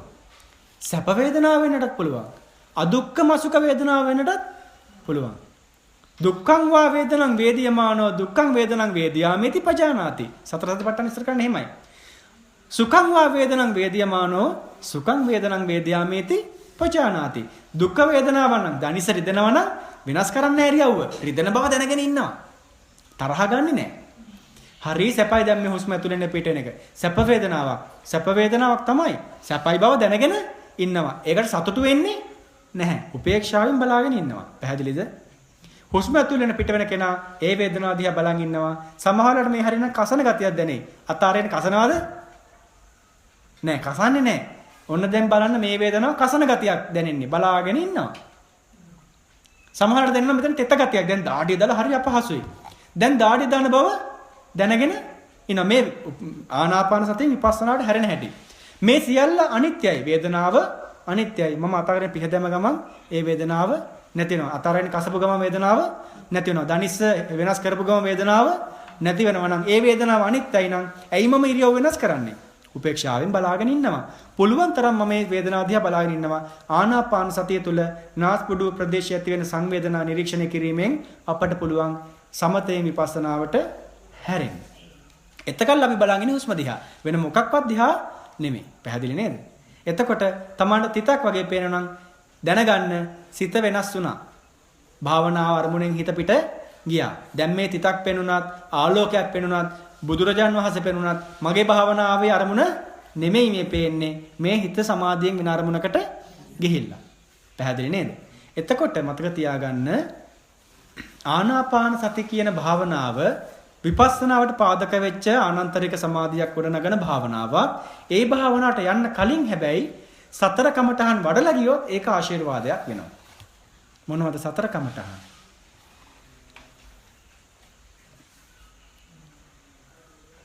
මම බුදුන් වඳින ගාථාවක් කියනනම් එතකොට දැනගනි. නේද? නමාමි බුද්ධං ගුණසාගරං තං සත්තා සදා හොන්තු සුඛේ අවේරා කායෝ ජිගුඤ්ජෝ සකලෝ දුගන්ධෝ ගච්ඡන්ති සබ්බේ මරණං අංච. බුදුන් වඳින ගාථාවක්ද? නැහැනේ. නමාමි බුද්ධං ගුණසාගරන්තං බුදුරජාණන් වහන්සේගේ ගුණ සාගරය අරහං ආදී බුදු ගුණයට මම වන්දනා කරනවා. බුදු ගුණය මෙනෙහි කරද්දී මොකද වෙන්නේ? මොකද්ද භාවනාව වැඩෙන්නේ? බුදු ගුණ භාවනාව. සත්තා සදා හොන්තු සුඛී අවේරා. සියලු සත්වයෝ සුවපත් සිත්ත්වෝ වෙත්වා අවෛරී වෙත්වා. මොකද්ද භාවනාව? මෛත්‍රී භාවනාව. කායෝ jigucchෝ සකලෝ දුගන්ධෝ. මේ කය දුගඳයි පිළිකුලයි. මොකද්ද භාවනාව? පිළිකුල අසුභ භාවනාව. ගච්ඡanti සබ්බේ මරණං. සියලු දෙනා මරණයට යනවා. අහංච මමත් යනවා. මරණානුසතිය. දැන් මැරෙන්න ලෑස්තිද? ලෑස්ති නේද? ලෑස්ති නම් හොඳයි. අපි හැමෝම මරණයටපත් වෙනවා. මමත් ලෑස්ති වෙන්න ඕනේ. වයස ભેදයක් නැහැ. එතකොට බුද්ධානුස්සති මෙත්තාච අසුභං මරණස්සති ඉතිමා චතුරාර්යක්ඛා බික්ඛු භාවේ සීලවා. ඔය සතර කමඨහන වඩලා යන කෙනාට ආනාපාන සතිය පහසුද නැද්ද? පහසුයි. එහෙමනම් අපිට මතක් වෙන්න ඕන තව කාරණාවක්. ওই සතර කමඨහනත් එක්ක සංසන්දනය කරද්දී ආනාපාන සතිය පහසුයිද අපහසුයිද? අපහසුයි. මේ සතර කමඨහනට සාපේක්ෂව ආනාපාන සතිය අපහසුයි. අපි හිතන තරම් ආනාපාන සති විපස්සනාව ලේසි නැහැ. ඒක නිසා ආනාපාන සති විපස්සනා භාවනාවට පය තියෙන කෙනෙක් සතර කමඨහනේ ආශිර්වාදය ලබන් යන එක හොඳයි. මම නිදුක් වෙම්වා, සියලු සත්ත්ව නිදුක් වෙත්වා, මව්පියෝ නිදුක් වෙත්වා, ගුරුවරු නිදුක් වෙත්වා ආදී වශයෙන් අරමුණෙන් අරමුණට යන විට මෛත්‍රී සහගත සිතින් ඒක පහසුයි. එකම අරමුණක හුස්ම හිත තියාගන්න හරි අපහසුයි. ඒක නිසා භාග්‍යතුන් හස් පෙන්නවා කමඨහන් හතර වඩලා ඒ ආශිර්වාදය අරගෙන ආනාපාන සති වඩලා ආනාපාන සතියෙන් විපස්සනාවට යන එක වඩාත් හොඳයි කියලා. අඩුම තරමේ බුද්ධානුස්සතිය පමණක්වත් වඩන්න ඒ ශ්‍රද්ධාව තුළ කාමච්ඡන්ද ව්‍යාපාද තීන මිද්ද උද්ධච්ච කුක්කුච්ච විචිකිච්ඡා කියන සියල්ල යටපත් කරන නිසා. දැන් පැහැදිලිද? පැහැදිලි නේද? විපස්සනා භාවනාව විස්තර විග්‍රහ කරපු සූත්‍ර දේශනාව මොකද්ද? විපස්සනාව කියලා කියන්නේ මොකද්ද? සිහි කල්පනාවෙන් ඉන්න එකනේ. අනිත්‍ය දුක්ඛ අනාත්ම පිළිබඳ අවබෝධයෙන් ඉන්න එකනේ. ඒතකොට අනිත්‍ය දුක්ඛ අනාත්ම පිළිබඳ විස්තර කෙරෙන සූත්‍ර දේශනාව තමයි සතර සතිපට්ඨානය. සතර සතිපට්ඨානේ ආරම්භ වෙන්නේ මොන සතර සතිපට්ඨානේ කියන්න බලන්න. කායානුපස්සනා, වේදනානුපස්සනා, ධම්මානුපස්සනා, චිත්තානුපස්සනා. චිත්තානුපස්සනාවට පස්සේ ධම්මානුපස්සනාව විස්තර කරන්නේ. එතකොට කායානුපස්සනාව ආරම්භ කරන්නේ මොන භාවනාවෙන්ද?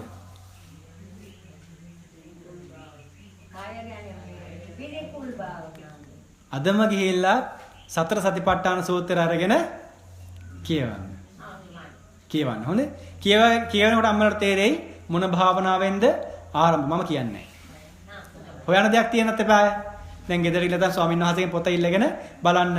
කුරුසු විහෙරති කම්මාස ධම්මනා ගාමේ කුරුණම් නිගමෝහි. තත්‍රකෝ භගවා බික්ඛු ආමන්තේසි බික්ඛවෝති. ඒකායන වයම් භික්ඛවේ මග්ගෝ සත්තානං විසුද්ධියා ශෝක පරිද්දවාන සමතික්කමාය දුක්ඛ දෝමනස්සාන අත්තංගමාය ඥායස අධිගමාය නිබ්බානස්ස සච්චි කිරියාය යදිදං චත්තාර සතිපට්ඨාන කතමේ සච්චත්තාර මොනවාද මේ හතර කියලා විස්තර කරන්න පටන් ගන්නවා. ඉද වික්කවේ කායේ කායානුපස්සේ විහෙරති ආතාපි සම්පජානෝ සතිමා විනයී ලෝකේ අභිජ්ජා දෝමනස්සං වේදනාසු වේදනානුපස්සේ විහෙරති ආතාපි සම්පජානෝ සතිමා විනයී ලෝකේ අභිජ්ජා දෝමනස්සං ධම්මේසු ධම්මානුපස්සේ විහෙරති ධම්මේ ධම්මානුපස්සේ විහෙරති ආතාපි සම්පජානෝ සතිමා විනයී ලෝකේ අභිජ්ජා දෝමනස්සං වේදනාසු වේදනානුපස්සේ චිත්තේ චිත්තානුපස්සේ විහෙරති ආතාපි සම්පජානෝ සතිමා විනයී ලෝකේ අභිජ්ජා දෝමනස්සං. ඊට පස්සේ බුදුරජාණන්සේ ආරම්භ කරනවා කතංජ භික්කවේ කායේ කායානුපස්සී විහෙරති කියලා ආරම්භ කරනවා. ඊට කියවන්නේ කොහොමද කායානුපස්සනාව ආරම්භ කරන්න කියලා. ඊට පස්සේ කල්පනා කරන්න මේ භාවනාව මොකද්ද? කායානුපස්සනාව ආරම්භ කරන්නේ මේ භාවනාවෙන් ඇයි? මේ භාවනාව එතකොට කොයි ආකාරයේ භාවනාවක්ද? මේ විපස්සනාව සම්බන්ධ කරන සතර සතිපට්ඨානේ ආරම්භයට බුදුරජාණන්සේ අරගෙන තියෙන්නේ ඇයි? ඇයි මෛත්‍රිය ගත්තේ නැත්තේ? ඇයි අසුභය ගත්තේ නැත්තේ? ඇයි මරණානුස්සතිය ගත්තේ නැත්තේ? ඇයි බුද්ධානුස්සතිය ගත්තේ නැත්තේ කියලා එතකොට තේරෙවි. එතනින් ආරම්භ කළායි කායानुපස්සනාව දිගට අරගෙන යන්නේ අවසානයේ ධම්මානුපස්සනාවේ නිර්වාණ අවබෝධය දක්වාම. චුට්ටක් කියලා බලන්න. අපේ ස්වාමීන් මේ කාය සම්බන්ධව කාය සංස්කාරනේ. කාය සංස්කාර දකින ක්‍රමයක් තියෙනවා. ඒ ක්‍රමය තමයි එතන ආරම්භය වෙන්නේ. ඒක එතකොට අම්මලට තේරෙවි මොකෙද්ද මේ පටන් අරගෙන තියෙන්නේ, ඇයි එහෙම කරන්නේ. කායනුපස්සනාව විපස්සනාවට හැරෙනකොට අපි කරන්නේ කායයේ ඇතිවන සංවේදනා හිස් මුදුනේ ඉඳලා පහළට බලනවා. ඒ දකින සංවේදනාව වලට උපේක්ෂාවෙන් ඒ දිහා හිතින් බලමින් බලාගෙන ඉන්නවා. දැන් හිතන්න මම විපස්සනා වඩනවා. දැන් මේ ආරම්භයෙන් පස්සේ කොටස මම විස්තර කරන්නේ. හිස් මුදුනේ ඉඳලා මගේ ශරීර සංවේදනා මට දැනෙනවා. ඒ දැනෙනකොට සමහර තැන්වල සංවේදනා බොහොම සැපදායකයි.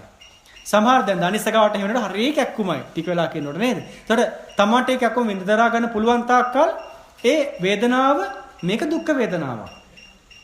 දුක්ඛං වා වේදනං වේදියමානෝ දුක්ඛං වේදනං වේදියාමිති පජානාති. ඒක දුක වේදනාව බව දැනගෙන ඉන්නවා. මේක මට ආйти දෙයක් නෙමෙයි, මගේ කය නෙමෙයි නං. මේක මට ආйти දෙයක් නෙමෙයි. මම මේ පිට කෙනෙක් විදිහට ගංගාවක ඉවුරේ ඉඳගෙන ගඟ දිහා බලන් ඉන්න කෙනෙක් ගඟ හයියෙන් ගැලුවත් හිමින් ගැලුවත් බය වෙන්නේ නැහනේ. දුක් වෙනවද? නැහැනේ. ආන්නේ වගේ බලාගෙන ඉන්න කය දිහා. මගේ නෙමෙයි වගේ. විද්‍යාත්මක පරීක්ෂණයක් කරන විද්‍යාඥයෙක් රසායනික ද්‍රව්‍යයක් නලයකට දාලා ඒක දිහා බලාගෙන මෙහෙම හොලෝ ඉන්නවා. ඊනොට මේක ඝනය ද්‍රව වෙනවා. ඊට පස්සේ මෙන්න ඒක වාෂ්ප වෙනවා. විද්‍යාඥයා අඬනවද? නෑ. එයා ඒක ලියා ගන්නවා. ඒක වාර්තා කරනවා. බලාගෙන ඉන්නවා. විද්‍යාඥයට මොකක් වුණත් කමක් නෑ. වෙන්නේ මොකක්ද කියලා දැනගන්නයි ඕනේ. අන්න ඒ වගේ කය දිහා බලාගෙන ඉන්නවා. මගේ කයේ මේ වේදනාව. මගේ කියව නිසානේ දුක. කමන්නේ මම මේක බලාගෙන කායනුපස්සනාව. හරි. ඔන්න දැන් රිදෙනවා. ටිකක් වෙලා බලන් ඉන්නකොට තේරෙනවා මේ රිදිල් එක දිගට තියෙන එකක් නෙමෙයි. එනවා යනවා. තව ටිකක් දරාගෙන බලන් ඉන්නවා. එනවා බොහොම උපේක්ෂාවෙන් තරහ ගන්නෑ. බලාගෙන ඉන්නවා. එනම යනවා. සමහර වෙලාවට මේක ටික වෙලාවකින් නැති වෙලා යනවා. ඉරියව් වෙනස් කළෙත් නැහැ. වේදනාව නැති වෙලා. එහෙමනම් වේදනාව නිට්ටයද අනිත්‍යද? අනිත්‍යයි. අනිත්‍යයි. අනිත්‍යයි කියන අවබෝධයම බලාගෙන ඉන්න. ඕක තමයි විපස්සනාවේ ආරම්භය. තවදුරටත් ගොඩ විස්තර කරනවා. නමුත් තමන් වේදනානුපස්සනාව කරනවා නම් හැබැයි සැප වේදනාවේදී සතුට වෙන්න හොඳ නැහැ. දැන් නම් හරි සනීපයි සැපයි. දැන් මේ සමාධියද දන්නේ වෙල්ලා තියෙන්නේ. මං දැන් නිවන් දකිද්ද දන්නේ නැහැ. කිව්ව ගමන් මොකද වෙන්නේ? හිත පිට ගියා. නිවනට උනත් ඕනවට වඩා එළවගෙන යනකොට, හඹාගෙන යනකොට, පොත් හංගගෙන කියවනකොට යන්නේ ආපස්සට.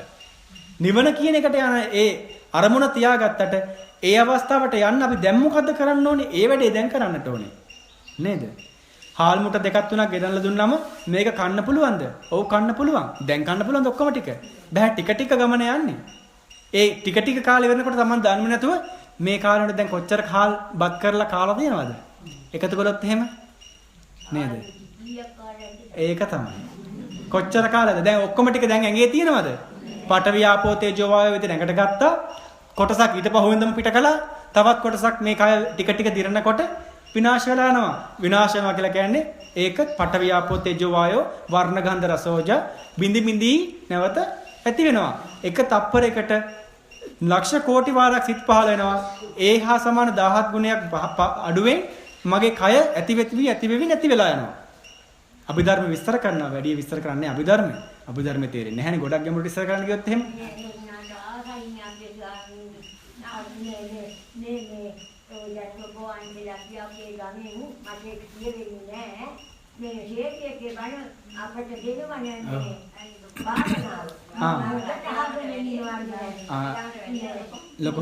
ලොකු ස්වාමීන් වහන්සේ නම් අභිධර්ම හොඳට විස්තර කරනවා. අපිත් ලොකු ස්වාමීන් වහන්සේගෙන් තාමත් අභිධර්ම ඉගෙන ගන්නවා. ඒ දිනේ කියන අහවදාව කියලා. එතකොට ඒ දිනේට හොඳට අහ ගන්නවා මම මොන වැඩ කින්නක් දුවගෙන එනවා. ඒ පාසකම් අපේ සමිතියට වැඩම වෙන දවස් දෙකක්. ඒක නම් මම දැන් ලොකුවන්ට වැඩි. ඊළඟ වතාවේ වැඩියොත් එහෙම අම්මා මතක තියාගෙන අහගෙන එන්න. බණ අහන්න. ඒ අභිධර්ම කාරණා ජීවිතයට සම්බන්ධ කරගන්න ඉගෙන ගන්න ඕනේ හැබැයි.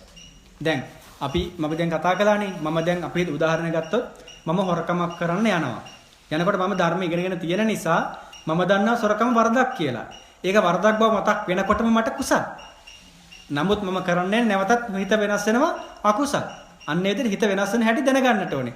එතකොට Tamanට තේරෙනවා මම මේ වැඩේ කළොත් මේක කුසල්ද අකුසල්ද කියලා. එතකොට Tamanට හොඳට පැහැදිලි වෙනවා දානයක් දෙනකොටත් ඒක කුසල් සිතින් දෙන්නේ කොහොමද කියලා. නැත්තම් උගදෙනෙක් දන් දෙනකොට අර මම කලින් පැහැදිලි කළා වගේ දන්නේම නැතුව හිත වෙන අරමුණකට මාන්නෙට ලෝභයට ගිහිල්ලා අපරාධේ. තුන්සිත පහදවාගෙන දන් දෙන්න බැරුව යනවා. పూర్ව මුංචන අපර වශයෙන් දන් දෙන්න කලිනොත් දන් දෙන මොහොතේ දුන්නට පස්සේ සතුටු වෙන්න පුළුවන්. බොහොම අවබෝධයෙන් දන් දුන්නොත් නැත්තම් පස්සේ මතක් වෙනවා අපරාධේ මම මේ ටික දුන්නේ ළඟ තියාගන්න තිබුණයි කියලා. වැඩක් නැහැ. ඔව්. කුසලය අඩුයි. ඔව් ගණන් බලනවනේ. අර පරිමැස්මෙන් දන් දෙන්නටත් ඕනේ. දන් දෙනකොට හැබැයි ඉතින් ගණන් මිමි ලියලියා බල දෙන්න ගියොත් නම් කරන්න බෑ තමයි. වැඩක් නැහැ. නමුත් දන් දුන්නට පස්සේ තමයි හිඟමනට වැටෙනොත් ඒත් කමක් නැහැ දන් දීලානේ. නේද? ඒක ඇත්ත. හිත හදා ගන්නට ඕනේ ඇත්ත. ඒ කතාව ඇත්ත. ගණන් මින් බල දන් දෙන්න හරියන්නේ නැහැ. අවබෝධයෙන් දන් දෙන්නට ඕනේ. පින වරමුණු කරගෙනම දන් දෙන්න. මග මානවකයා කොච්චර දන් දුන්නද කොච්චර පින් රැස් කරගත්තද පාරවල් හදලා කොහෙන්ද කෙලවරුනේ අන්තිමට. සක්විති රජ වෙලා අන්න උඩ ඉන්නවා. සක්විති රජ නෙමෙයි සක්‍ර දේවේන්ද්‍ර වෙලා. සක්‍ර දේවේන්ද්‍ර වෙලා උඩ ඉන්නව විතරක් නෙමෙයි. ඒ සැප ලැබුව පමණක් නෙමෙයි බුදුරජාණන් වහන්සේගේ බණ ටිකත් ඇහුවා. අද සෝවාන් ඵලයටපත් වෙලා නිවන් සැපේ විඳිනවා. මොනතරම් වාසනාවක්ද? ඒක ලැබුණේ සුගතියට ගිය නිසානේ. ඒක ලැබුවේ දන් දීපු නිසා. ඒක ලැබුවේ පින් කරපු නිසා. අම්මා තාත්තට උපස්ථාන කළපු නිසා. ওই කටයුතු නිසා තමයි ඒක ලැබුණේ. එහෙමනම් පින නැතුව මේ වැඩේ කෙරෙන්නේ නැහැ. පින් රැස් කරගෙන යන්නට ඕනේ. ඔරුවක් තියෙන්න ඕනේ ගමනක් යන්න වතුරෙන් නම්. දූපතට ගියාට පස්සේ ඔරුවෙන් අවශ්‍යතාවයක් නැහැ. එතකල් ඔරුව ඕනේ. දූපතට ගියාට පස්සේ ඔරුව වැඩක් නැහැ කියලා මෙගඩු ඉඳම ඔරුව බිඳලා දැම්මොත් යන්නත් බෑනේ. ධර්ම මාර්ගයේ යන්නට විපස්සනා ආදී භාවනා වඩමින් නිවන්නට යන්නට අපට පින අවශ්‍යයි. පින් රැස් කරගෙන ඕන සුගතිය යන්න. සුගතියෙන් පහළට යන්න මේ කරන්න බෑ. නමුත් නිවන කියලා කියන්නේ පිනනොත්, පවනොත්, කුසලනොත්, අකුසලනොත් ඈත් වෙච්ච නිර්වාණය කියන ධාතුව මට විස්තර කරන්න දන්නේ නැහැ. අවබෝධ කරලා නැහැ. එතන පිනවත් පවවත් නැහැ. පැහැදිලි නේද? පුණ්‍යාභි සංස්කාර, අපුණ්‍යාභි සංස්කාර, ආනෙඤ්ඤාභි සංස්කාර, අරූපාවචර ධාන වශයෙන් මේ සියල්ල නැති තැන තමයි නිවන තියෙන්නේ. එතකල් පින් අවශ්‍යයි. පව් කළොත් අපායේ. දැන් මෙතන හිටියන්නේ නේද? බල්ලපෝසෝ ඉන්නවනේ. අවබෝධ කරගන්න පුළුවන් ද බණ ටික අහලා? බැහැනේ. අපේ ආරණ්‍ය සේනාසනේ පෝසෙක් හිටිය අවුරුදු 6ක් විතර. අනේ ඉතින් මොකෝ බණ ඇහුවට තේරෙනවා අය? දැන් නම් ආගියතක් නැහැ, මැරිලා ඇති.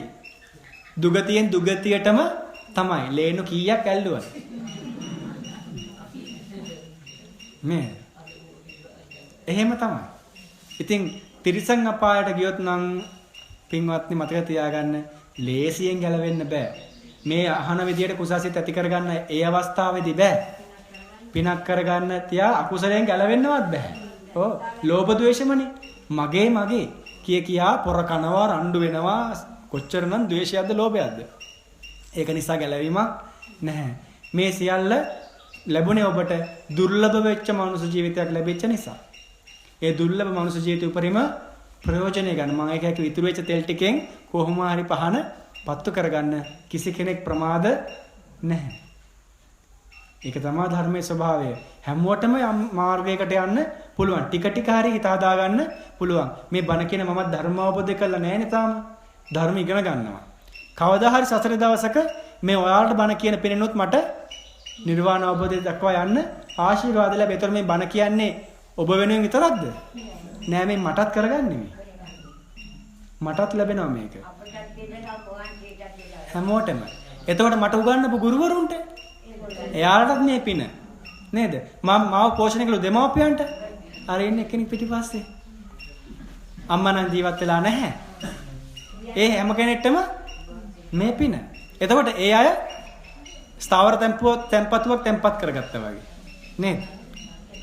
එහෙම පිනක් ඒකනේ තමන්ගේ ඥාති කෙනෙක් හෝ පැවිද්දට આવොත් එහෙම අනිත් අයට බොහෝ පින් රැස්නවා කියලා කියන්නේ. ඇයි ටික ටික හරි බණ අහනවනේ. හතර වර්ගයේම නිවන් දකින්නවා. පස්සෙන් ආවොත්. දැන් සමහර අය ඉන්නවා පැවිදුණාට පස්සේ තාම දැක්කේ නැහැ. එයාලා නිවන් දකින්නේ නැහැ. ඉතින් එහෙම වෙන්නේ කොහොමද නේද? ඔව් ඒ නිවන් දකින්නේ ඒ සම්බන්ධතාවයත් එක්ක ධර්මයට යොමු වුණොත්. දැන් අපි පැවිදි වෙච්ච නිසා අපේ ඥාති කොච්චර පිරිසක් ස්වාමින් වහන්සේලාට වන්දනා කරනවද? කොච්චර පිරිසක් ධර්මයට යොමු වෙලා ඉන්නවද? ඒ හේතුව නිසා තමයි ඒ ගමන යවෙන්නේ. හතර වර්ගයක්. නැත්තම් ඉතින් අර මගමානවකගේ භාර්යාව හතර දෙනාගෙන් සුජාතට වෙච්ච වෙලේ තමයි වෙන්නේ. දන්නවනේ වෙච්ච වෙලේ නේද? සුධර්මා කැණි මඩල හදලා අම්බලමට පූජා කළා. නන්දා ලස්සන පොකුණක් හදලා එන මිනිස්සුන් නාන්න බොන්න පූජා කළා. ඊළඟට චිත්‍රා ලස්සන මල්ලු වෙනක් පළතුරු වෙනක් හදලා පූජා කළා. සුජාත මොකද කළේ? හිටියා මග කියන්නේ මගේ ඥාති සහෝදරයානේ. මම විවාහ වුණාට මග කරන පින් මටත් ලැබෙනවා කියලා ශරීරේ සරස හිටියා. සුධර්මත් දිව්‍යාංගනාවක් වුණා, චිත්‍රත් වුණා, නන්දත් වුණා, සුජාත කෙකිනියක් වුණා. අන්න මඩ ගොඩේ කොකෙක් වෙලා ඉන්නවා. වැඩේ වැරදුනා. කවුරුවත් ගියාට මේක කරන්නේ නැහැ. Taman කොහොම හරි කරගන්න ඕනේ. ඒ කරගන්නට Tamanට ඥාති කෙනෙක් හෝ පැවිදි වෙච්ච නැත්නම් අපේ ස්වාමීන් වහන්සේ ඇසුරු කිරීම අප ධර්මයට යොමු වෙච්ච කෙනෙක් ඇසුරු කිරීම ආශිර්වාදයක් වෙනවා. ඒක තමයි කල්යාණ මිත්‍ර සම්පත්තිය. ඒ කල්යාණ සම්පත්තිය තුල තමයි මේ ධර්මය අවබෝධය ලබන්න අපට ආශිර්වාද ලැබෙන්නේ. ඒ සියල්ල අපට සම්පාදනය කළ දුන්නේ සම්මා සම්බුදුරජාන් වහන්සේ. සාරාංශික කල්පලක්ෂයක් පින්වත්නි මේ දුක විඳේ නැත්නම් අපට මේ බණ ටික අහන්න වෙන්නේ නැහැ. මතක තියාගන්න ඔබ ජීවිතේ දන් දෙන්න ඕනේ නෑ නිවන් දකින්න. ඔබ දරුවෝ දන් දෙන්න ඕනේ නෑ නිවන් දකින්න. ඔබ ඇස් ගලවලා දන් දෙන්න ඕනේ නෑ නිවන් දකින්න. සම්මා සම්බුදුරජාණන් වහන්සේ බෝධිසත්ව අවදීදී ඒ ටික අපි වෙනුවෙන් කළා. ශ්‍රාවක බෝධියෙන් නිවන් දකින්න අපට සියලු කටයුතු සම්පාදනය කරලා උන්වහන්සේ මේ ලෝකේ පහළ වෙලා ස්කන්ධ පරිනිර්වාණය නිවන් අවබෝධ කළේ. අදටත් අපිට වන්දනා කරන්න 13 වහන්සේලා ඉතුරු කරලා. එහෙමනම් බුදුරජාණන් වහන්සේගේ 13 වහන්සේට වන්දනා කිරීමෙන් ඒ ජීවමාන බුදුරජාණන් වහන්සේගේ සංඥාව ඇති කරගන්න මේ ලෝකයේ මෛත්‍රී බුද්ධ ශාසනය දක්වාත් එතනින් එහාටත් දැකපු ගෞතම බුදුරජාණන් වහන්සේ ඔබවත් මමවත් දැකලා ආශිර්වාද කළේ. ඔබවත් මමවත් ඔබේ සිතත් මගේ සිතත් දැකලා නිරීක්ෂණය කරලා මේ ලෝකයේ පිළිවෙල පවතින ආකාරය කුසල අකුසල වැඩෙන ආකාරය බුද්ධ ශාසනය පවතින ආකාරය දැකලා ආශිර්වාද කළේ. එහෙමනම් බුදුරජාන් වහන්සේට බොරු කරන්න අපිට අදටත් බැහැ. අවංකව වන්දනා කරන්න ජීවමාන සංඥාවෙන් අවංකව බුද්ධ පූජා කරන්න කවදාවත් පහනපත්තු නොකර බුදුන් වැඳ ඉන්නට එපා. බුදුරජාන් වහන්සේ බස්සකියත් හරි කමන්නේ බුදු ගුණ මෙනෙහි කළ විනාඩි 5ක් බුදු ගුණ වඩන්න. ඒක තමයි සසරේ බුදුරජාන් වහන්සේ මුණ ගැහෙන්නට ආශිර්වාදයක් වෙනවා. ඒ අවස්ථාවෙන් තමයි ධර්ම අවබෝධ වෙන්නට ආශිර්වාදයක් බවටපත් වෙනවා. ඒ ආකාරයෙන් තමන්ට මේ නිවන් අවබෝධ කරගන්නට ශක්තිය ධෛර්ය වාසනාව ලැබෙනවා. ඒ ආකාරයෙන් මේ ලැබිත මනුෂ්‍ය ජීවිතයේ උපරිම ප්‍රයෝජන ගන්නට මේ අම්මලා තාත්තලා මේ පින්වත් පිරිසට ශක්තිය ධෛර්ය වාසනාව අවබෝධයේ වමනාව වීර්ය වැඩේවා කියලා ප්‍රාර්ථනා කරනවා. තවත් මොන හරි ගැටලුවක් තියෙනවා නම් දැන් අහන්න. අපි තව චුට්ටකින් ධර්ම දේශනාව සාකච්ඡාව අවසන් කරමු. සිල්පා වාරණය කරන්නත් ඕනේ නේද?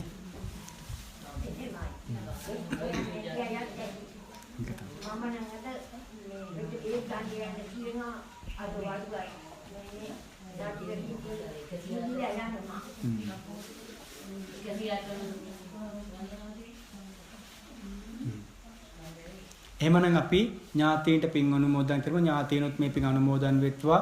ඒ මියගේ ඥාතීන් සියලු දෙනා පින් අනුමෝදන් වීමෙන් සුඛී සුවපත් භාවයටපත් වෙත්වා. ස්වාමීන් වහන්සේගේ මෑණියනොත් මේ ආකාරයෙන් නිවන් අවබෝධය සඳහා මේ පින් හේතු කාරණා කරගනිත්වා කියලා. ඒ වගේම මේ බුද්ධ ශාසනයට දරුවන් දායාද කරපු අම්මලා තාත්තලා දහස් ගණනක් කෝටි ගණනක් ලක්ෂ ගණනක් ජීවත් වෙනවා. ඒ සියලු දෙනාටත් මේ සියල්ල ආශිර්වාදයක් වේවා. එසේ දරුවන් ශාසනය පූජා කරමිය ගිය සියලුම දෙමාපියන්ට මේ පින් අනුමෝදන් වේවා. අපට ධර්මයේ කියලා දීපු ගුරුවරයන්ටත් ආශිර්වාද වේවා. එසේ ධර්මයේ කියාදී අභාව ප්‍රවත වෙච්ච අපවත් විවදාල නාවනේ අරිය ධම්මාභිධාන මගේ උපාධ්‍යයන් වහන්සේ අනුනායක ස්වාමීන් වහන්සේට මේ පින් අනුමෝදන් වේවා කියලා සාදු කියලා ප්‍රාර්ථනා කරමු. අපි ඥාතීන් පින් අනුමෝදන් කරමු. ඉදම් මේ ඥාතේනං හෝතු සුඛිතා හොන්තු ඥාතයෝ. ඉදම් මේ ඥාතේනං හෝතු සුඛිතා හොන්තු ඥාතයෝ. ඉදම් මේ ඥාතේනං හෝතු සුඛිතා හොන්තු ඥාතයෝ.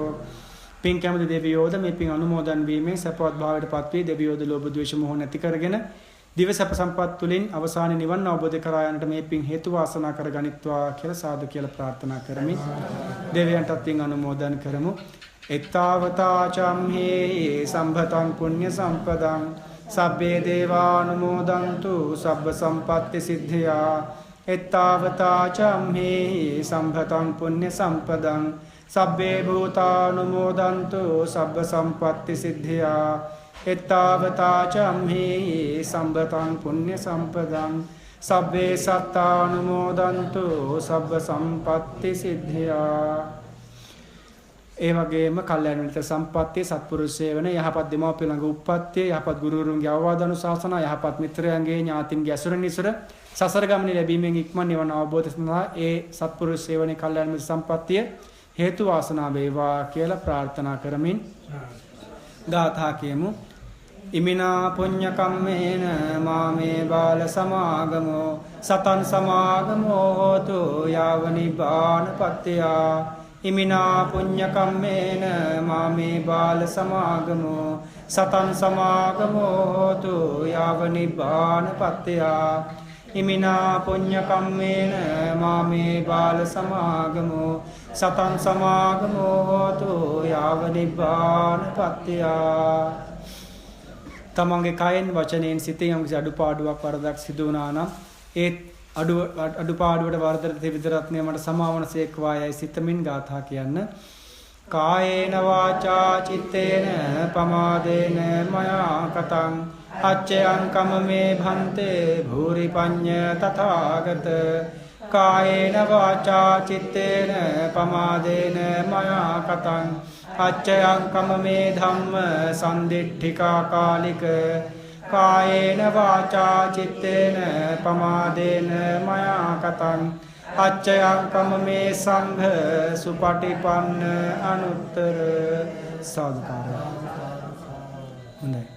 හැකි පිරිස පමණ දෙදන දෙවලමට නළල තියලා වන්දනා කරගන්න. නොහැකි පිරිස අම්මලා තාත්තලා ওই විදිහටම වැඳ ගන්න. මහා සංඝරත්නයේ ආශිර්වාද ලබා ගන්න. අභිවාදන සීලිස්ස නිච්ඡං වද්දාපචායිනෝ චත්තාරෝ ධම්මා වඩ්ඩන්ති ආයුවන්නෝ සුඛං බලං ආයුරාෝග්‍ය සම්පatti සග්ග සම්පatti මේවච අතෝ නිබ්බාන සම්පatti ඉමිනාතේ සමිජ්ජතු සුපති